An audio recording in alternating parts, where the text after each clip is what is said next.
Breathing यानी सांस लेना एक ऐसा प्रोसेस है जिसमें फिजिकल मूवमेंट के ज़रिए एक ऑर्गेनिज्म अपने इन्वायरमेंट से ऑक्सीजन हासिल करता है और कार्बन डाइऑक्साइड खारिज करता है। ब्रीदिंग के प्रोसेस को हम दो हिस्सों में डिवाइड करते हैं। पहला हिस्सा इन से इनहेलेशन, जिसका मतलब हुआ हवा को अंदर ले जाना। दूसरा हिस्सा एग्जिट से एक्सहेलेशन, जिसका मतलब हवा को बाहर निकालना।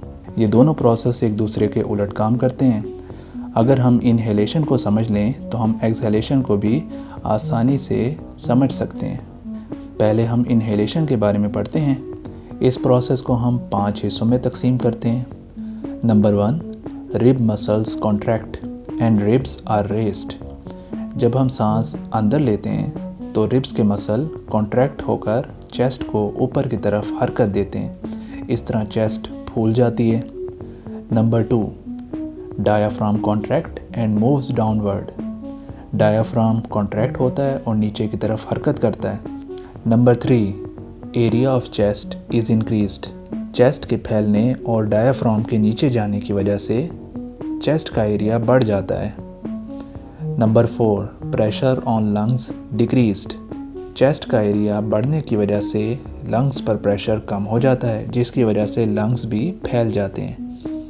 Number 4, air moves inside of lungs. फैले हुए लंग्स के अंदर प्रेशर कम हो जाता है, जिसकी वजह से बाहर की हवा तेज़ी से लंग्स में भर जाती है। इस तरह ऑक्सीजन हमारे लंग्स में पहुंच जाती है और इनहेलेशन का मरहला मुकम्मल हो जाता है। एक्सहेलेशन यानी दूसरे मरहले को समझने के लिए हम इन्हीं तब्दीलियों को उलट पढ़ते हैं। Number 1, rib muscles relax and ribs are lowered. Rib muscles relax हो जाते हैं, रिब्स नीचे की तरफ हरकत करती हैं और चेस्ट अपनी नॉर्मल हालत में आ जाती है। Number 2, diaphragm relax and moves upward.